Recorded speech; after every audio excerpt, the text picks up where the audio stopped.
When I was younger, I used to love playing with trains. I used to have this cool wooden IKEA train set where I liked to click the tracks together and build my own networks. I have a lot of memories of playing Transport Tycoon where you got to pick up goods from a particular station and drop them off and earn cash and try and create a cool engine. And I'm not talking about a steam engine here, I'm talking about an engine of actions. And more recently, when I got into modern board gaming, I discovered gateway games like Ticket to Ride Europe, which had some really cool simple actions, yet there was a great breadth of choice to the networks and routes that you could build. And whilst Ticket to Ride has given me some really great memorable game experiences, I'm always on the lookout for other train games. In this video, we're going to see how Maglev Metro compares to the classic game, Ticket to Ride. Hey Danny, this game's pretty thinky, isn't it?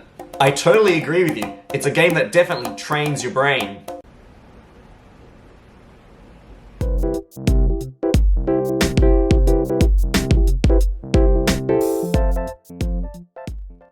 Ticket to Ride is a tricky train game that feels like you've just brought a set of carriages to a knife battle. It's a game that has you collecting brightly coloured train cards, laying down a spidery network of train routes enough to resemble a set of human veins. Players will be ultimately racing to claim routes by connecting different destination points featured on these hidden destination cards. Claiming routes gets you points based on how long your route is. There is a huge timing effect, however, in the game.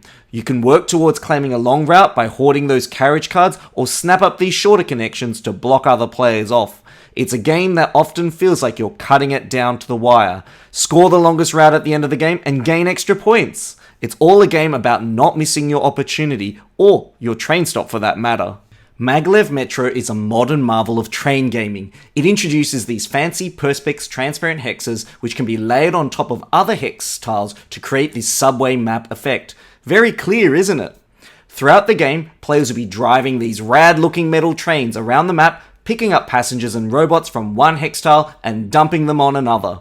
Each time players drop passengers off, they'll be able to place them on their playboard, allowing them to upgrade their abilities and actions.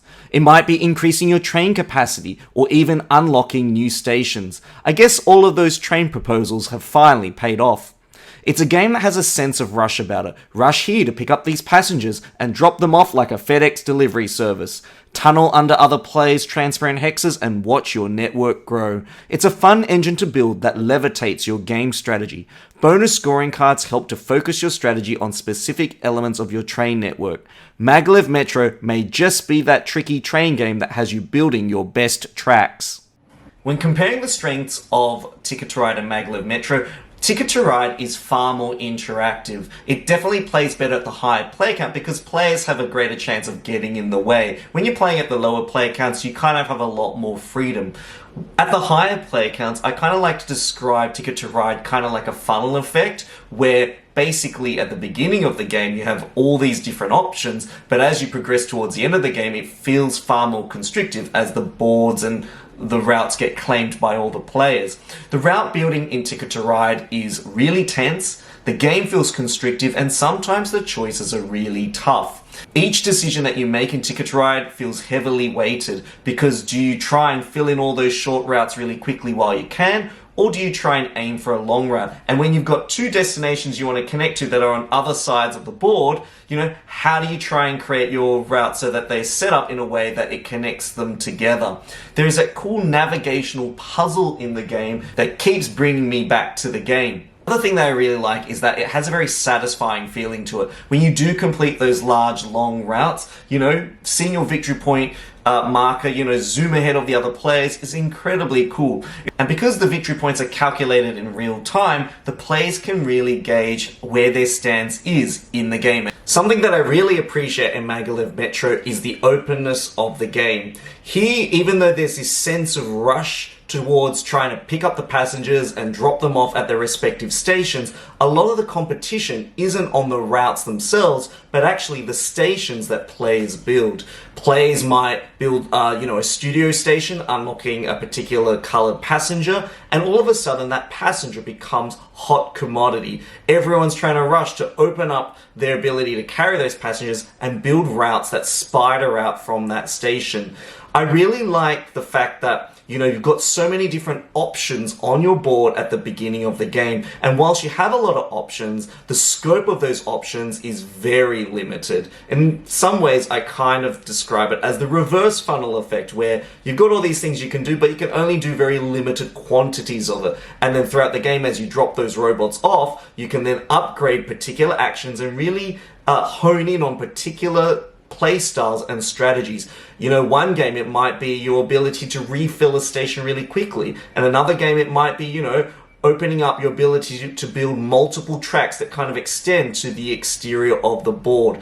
And whilst your routes don't really interfere with other routes, the visual nature of seeing how well everyone's network is connected together really gives you an indication of how well you're progressing. One of the things I want to highlight about Maglev Metro are these recessed play boards. These boards are superbly designed and they make you feel like you're slotting things in, and there's that little satisfaction of putting a robot in a spot and matching the colors in the right column or right row that helps you to build your engine. The fact that you're using the passengers and the workers in your network to help you expand your game just really feels so thematically cool.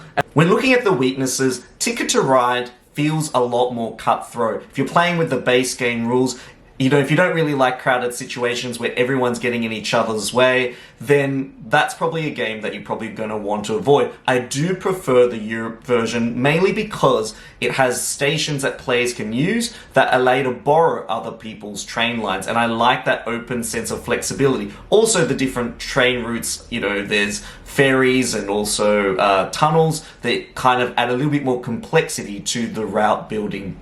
The endgame of Ticket to Ride does feel a lot like you're just randomly drawing cards off the destination deck to try and hopefully accidentally fulfill the routes that are listed on there, which doesn't feel as satisfying to me. I prefer a game where I can be rewarded for the efforts that I put into the game. One of the things I didn't like about Maglev Metro were those personal bonus cards, and whilst you can unlock the ability to score more than one personal bonus card, I like the idea of having those options really work in my favor. Those red personal bonus cards didn't feel very thematic to me. In fact, they kind of feel like they've been tacked on, they feel abstract, and they feel like they're forcing you into these weird situations where, you know, you'll get 15 bonus points if you don't unlock these 2 passengers, or you don't use this section of your player board. I don't really like that sense of imposed restriction without any thematic reasoning behind it. One of the other aspects that I was in two minds about was the refilling of the stations mechanism. The idea that you had to spend a full action to refill one of the stations meant that you kind of just spent that action to do account keeping. And whilst the puzzle that it creates and the randomness it creates is interesting, the idea that I had to spend an action to refill that spot wasn't particularly engaging for me. Now, before we get to my final verdict, if you really enjoyed the video content that you've seen so far, please consider hitting the like and subscribe button. It's completely free. And also don't forget to check out the other videos on my main page. So in comparing the two games, in terms of theme, Maglev Metro gets my thumbs up. In terms of player interactivity, Ticket to Ride gets my thumbs up.